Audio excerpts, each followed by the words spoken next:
muito pra dizer sobre esse filme.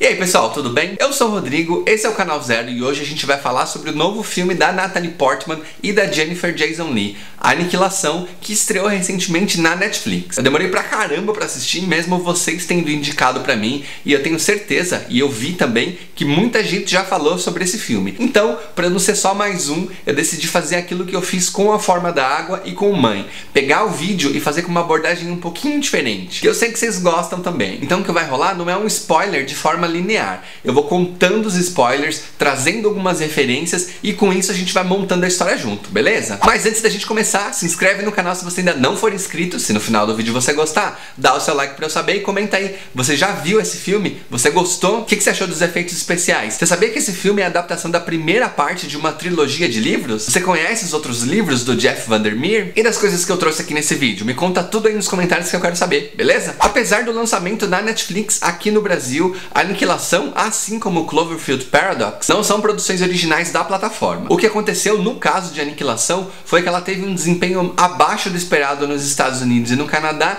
e fez com que a Paramount ficasse com um pouquinho de medo e vendesse os direitos da distribuição do filme para Netflix. Só que diferente de Cloverfield, a Aniquilação teve uma boa recepção pela imprensa especializada. O pessoal lá fora só fez algumas ressalvas bem básicas. A primeira é que ela é livremente inspirada na obra original, o que foi uma opção consciente do roteirista. Ele disse que quando ele foi adaptar, ele não releu o livro. Ele simplesmente fez um roteiro em cima das memórias, das lembranças que ele tinha sobre o livro da Aniquilação. Com isso, ele acabou tendo um resultado muito parecido com a obra do Lovecraft, que a Evelyn, que é inscrita aqui do canal, levou para o nosso grupo lá do Facebook e que faz muito sentido. A obra que ela e que os críticos estão se referindo é um conto de 1927, The Color Out of Space, que tem um tema bem parecido. É um meteoro que cai e traz aí uma praga. Outro material também que lembra é o livro de 1971 chamado Roadside Picnic e o filme que derivou desse livro, Stalker, lá de 1979. A Aniquilação foi dirigido pelo Alex Garland,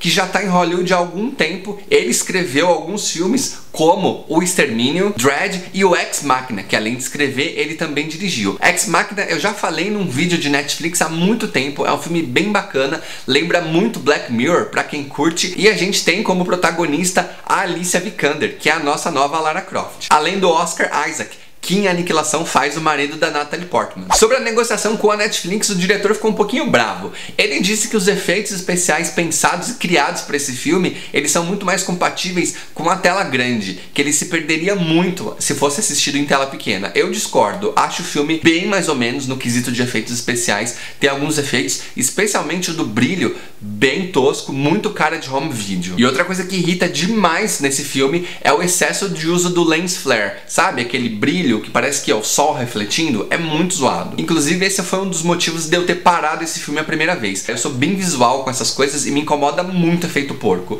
Se você conseguir sobreviver à primeira meia hora de filme, o resto vai que vai. Ele não é um filme todo muito explicadinho, então se você gosta de alguma coisa que vai gerar debate depois do filme, essa pode ser uma boa opção. O legal de Aniquilação é que ao longo do filme ele vai dando pistas e vai dando pontinhas que se amarram depois no final. Apesar de ser um final aberto, você consegue tirar suas próprias conclusões entre as várias possibilidades. E discussão vai ter pra bastante tempo nesse filme. Sobre a história eu vou dar um resumão e a gente vai encaixando os spoilers no meio, beleza? Pra começar, o filme trabalha com 3 linhas de tempo. A primeira linha é o presente, com a Natalie Portman sentadinha sendo interrogada pelos fatos que aconteceram. A segunda é a história que ela tá narrando e essa é a linha principal do filme. E a terceira aparece por meio de sonhos. É onde a gente vê a deterioração do relacionamento dela acontecer. E aí no começo do filme a gente descobre que ela é uma bióloga que dá aula de biologia e ela fala basicamente sobre células. E é em cima de um diálogo dela com o marido na cama que a gente consegue elaborar a teoria pro final do filme, mas a gente já chega lá. O marido dela chama Kane e ele é um militar que ficou afastado de casa por 1 ano e voltou totalmente diferente um dia do nada pra casa. Só que essa volta dele não dura muito tempo, porque ele já fica muito doente de cara e ele é levado pro hospital. Só que no caminho, a ambulância é interceptada por uns carros pretos que levam ele e ela pra uma área chamada Área X. X. Essa área X tem uma diferença entre o livro e o filme. No filme, a área X é uma base e o The Shimmer, que é o brilho, é uma outra coisa separada. No livro, a área X é o brilho. Mas voltando, o marido dela tá lá em coma, morrendo mesmo, todo zoadão por alguma coisa que a gente não sabe, provavelmente radiação. E a Lena tá presa numa sala junto com uma psicóloga, a Dr. Ventress, a doutora Ventress. A psicóloga explica pra ela que ela não vai poder sair dali e que ela vai precisar colaborar e ficar meio que de quarentena. Por meio de uma conversa das duas, a gente descobre que esse brilho chegou na Terra por conta de um meteoro que caiu dentro de um farol, e esse brilho tá crescendo e engolindo cada vez mais o espaço da Terra. A gente descobre também que outras 11 expedições já aconteceram e que ninguém voltou, exceto o marido dela. A Lena então decide entrar nessa missão, que aparentemente é suicida, para tentar buscar mais informações sobre o que aconteceu com o marido e para poder se reencontrar de novo. Ela age como se ela devesse alguma coisa pro marido e que ela quisesse resolver, o que é uma motivação totalmente diferente das outras 4 mulheres que estão indo lá pra dentro. No fundo, todas as mulheres, fora a Lena, elas estão indo lá pra se autodestruírem. Elas têm alguma coisa por trás que estão desmotivadas, que estão descrentes da vida de alguma forma, e elas vão lá meio que pra morrer mesmo. E é por isso que a Lena sobrevive no final. Sobrevive naquelas, mas a gente também já vai falar sobre isso. Dentro do brilho, esse grupo de mulheres depois descobre que ele funciona mais ou menos como um prisma. Ele reflete tudo que tá dentro. E essa é a explicação para que os dispositivos não funcionem bem, que as bússolas fiquem enlouquecidas. Elas descobrem também que o reflexo não é só para coisas, ele reflete também DNA. E isso explica pra gente o porquê que a gente tem crocodilo com várias fileiras a mais de dente, flores totalmente diferentes nascendo da mesma semente, mais um monte de bizarrice que a gente vai ver ao longo do filme. Pra mim, o que ficou foi que esse filme é uma grande analogia à criação. Os alienígenas chegaram aqui na Terra para criar uma estrutura totalmente diferente da nossa. Isso inclusive é dito no final do filme. No caso da Lena, que é a Natalie Portman, e o marido dela, eles funcionariam pra gente mais ou menos como se fossem Adão e Eva. E como todo bom terror, as mulheres, o grupo de mulheres aos poucos vai morrendo uma a uma. E as mortes são bem interessantes. Dessas 5 mulheres, 2 morrem pelo mesmo monstro, que muita gente tá chamando de urso, mas não é bem o urso. Pra mim, ele se parece muito mais com uma outra personagem, um personagem mitológico, que parece bastante uma hiena, chama Leucrota. Ele é um híbrido de vários animais que tem como habilidade mimetizar a voz humana. Na mitologia, ele usava inclusive esse recurso para atrair homens ao bosque, para comer. No filme tem uma cena muito boa que inclusive faz com que uma das mulheres vá atrás dele. Ele começa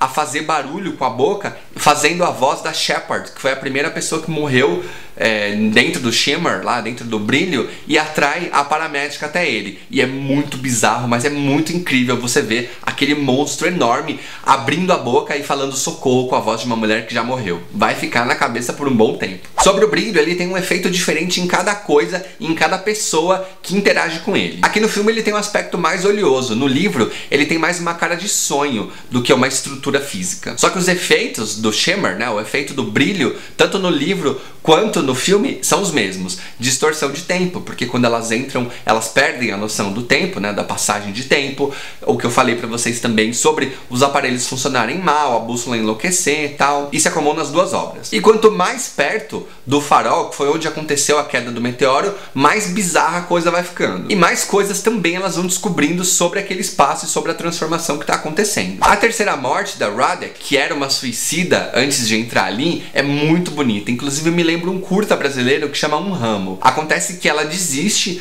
meio que de viver, e durante a visita delas num espaço onde tem várias plantas com formato humanoide, começam a sair folhas de dentro do corpo dela. Então ela acaba sucumbindo e morrendo. É muito legal, e a gente acaba descobrindo também que aquelas plantas, elas não cresceram daquele jeito, mas foram pessoas, possivelmente de outras expedições, que sucumbiram aí ao poder do prisma, ao poder da reflexão da luz de dentro do brilho. E aí no final sobra a doutora Ventress, a psicóloga, e a Lena. Elas estão separadas, e a gente descobre lá dentro também que o DNA pode ser duplicado. A gente vê inclusive um servo com uma cópia, com uma dupla mimetizando exatamente os mesmos movimentos dele. E isso traz pra gente de volta uma conversa que a Lena teve com o marido lá no começo, que eu falei pra vocês. Lembra? Quando ela tá deitada na cama com o marido dela, ela fala sobre envelhecimento. Ela diz que a gente não precisava envelhecer, que envelhecer é um problema genético, e que se a gente quebrar as células no limite de Hayflick, a gente pode fazer uma célula nunca envelhecer. Ela vai se dividir e vai ser infinita, né? Vai ser eterna. Guarda bem a informação sobre a divisão e não morte, hein? A Lena chega perto do farol e lá a gente tem umas árvores de cristal, uma estrutura totalmente bizarra e diferente, o que é muito interessante, apesar do efeito não ser tão bem executado. E dentro do farol ela encontra um corpo carbonizado e na frente dele uma câmera. Ela reproduz o vídeo que tá rolando e ela vê o marido dela acendendo, né, ativando uma granada de fósforo e morrendo carbonizado. Na sequência, entra o marido dela de novo vendo aquele corpo, ou seja, o marido que ela encontrou lá fora no começo do filme, ele não é definitivamente o mesmo que entrou no brilho. Do lado desse corpo tem um buraco que leva quase ao centro da Terra. Ela vai descendo, descendo, descendo. No livro é uma representação do centro da Terra mesmo. Aqui não, ele desce um pedaço. Lá embaixo ela encontra a doutora Ventress meio que possuída, dominada pelo poder alienígena. E antes de morrer, né, de ser assimilada por esse alienígena, ela diz que os alienígenas vieram pra cá para dizimar, né, para aniquilar a raça humana e reconstruir tudo a nível molecular. A Ventress, fundida com o alienígena, ela vira uma espécie de massa que tem umas cores muito vivas saindo de dentro dela, que parece quando a gente fecha os olhos e aperta com o dedo, sabe? Quando a gente vê aquilo de olho fechado. Exatamente aquilo. Depois disso, o alienígena pega uma forma humanoide e a Lena não vai ficar ali pra ser desintegrada, né? Ela tenta correr, só que o alienígena sai na frente dela e meio que começa a imitar os movimentos dela. Ele impede que ela saia, dá um cacete nela lá, só refletindo os movimentos. Depois ela pega uma segunda granada que o marido deixou, dá na mão do alienígena e consegue fazer o brilho acabar, né? O alienígena começa a pegar fogo, entra pelo buraco e tudo aquilo que estava dentro do brilho começa a se desintegrar e se desfazer, fazendo com que a Lena possa ser resgatada e voltar para o nosso mundo, né? Voltar para nossa realidade, para fora do brilho. E aí nesse momento a gente volta para a cena dela sentada, uma espécie de quarentena, dando esse depoimento para várias pessoas, vários cientistas e tal. Só que agora é uma Lena diferente, ela tem uma Ouroboros tatuada no antebraço. A Ouroboros, para quem não sabe, é o símbolo do infinito, ou seja, se a gente levar para aquele discurso da divisão de células, falando sobre duplicação, né? Duplicatas e vida eterna, faz muito sentido aqui. E aí ela reencontra o marido que com o fim do brilho está totalmente curado e bem. Ela pergunta: você é o Kane, o meu marido? Ele diz que não, ele dá uma hesitada e diz que não. E ele pergunta: e você? Você é a Lena? Ela não diz nada, eles se abraçam e a gente vê brilho nos olhos dos dois personagens. Ou seja, nenhum deles é o que era no começo do filme. Só que no caso da Lena, ela não é necessariamente um duplo, um clone ou qualquer outra coisa do tipo. Pode ser que ela seja a Lena inicial transformada em alguma outra coisa. Porque se você viu o filme, você deve ter percebido que o brilho agiu dentro da Lena de alguma forma. Ela examina o sangue dela em duas situações, ou seja, ela está transformada de alguma forma. Então esse comportamento pode ter sido o brilho agindo de alguma forma aí. E a partir desse encontro, uma análise simples e direta é que agora sim vai começar a aniquilação, ou seja, Adão e Eva desse novo mundo chegou para acabar com a gente. E é nesse ponto que o filme e o livro tomam caminhos diferentes. No livro, ela simplesmente decide ficar na área X, que aqui é chamada de brilho, até ela encontrar o marido. Ela ganha esperanças de achar esse marido depois que ela encontra um diário dele, então ela tem certeza de que ele tá vivo. Já no filme, não, ela consegue sair e acontece isso que eu acabei de explicar. E no livro, tanto o Kane, humano, né, quanto o Kane cópia já estão mortos desde o começo, eles nem aparecem. E a cópia morre de câncer. E pra fechar, ao contrário do livro que foi pensado como trilogia, o filme não. O filme foi pensado como uma obra solo e isso foi verbalizado pelo próprio diretor. Eu também duvido que o resto do elenco queira voltar. E apesar da diferença com relação ao livro e do final aberto, a gente não precisa pensar muito pra saber o que vai acontecer depois, certo? Uma vez que o alienígena conseguiu entrar ou conseguiu clonar de alguma forma o marido e a Lena tá diferente, o próximo passo é definitivamente a aniquilação dos seres humanos. A gente não precisa de um filme pra saber sobre esse destino trágico que a gente vai passar, não é mesmo? Bom, e assim, suspense como filme, que eu encerro a minha análise à aniquilação. Eu espero muito que vocês tenham gostado. Se você gostou, deixa o seu like, se inscreve no canal se você ainda não for inscrito e me conta tudo aí, o que você achou do filme, se você já leu o livro, o que você achou dessas coisas que eu trouxe. Você quer contribuir de alguma forma pra essa discussão? Coloca tudo no comentário que eu quero bastante bastante saber, beleza? Então é isso, agora eu vou ficando por aqui, a gente se vê no próximo vídeo e até já!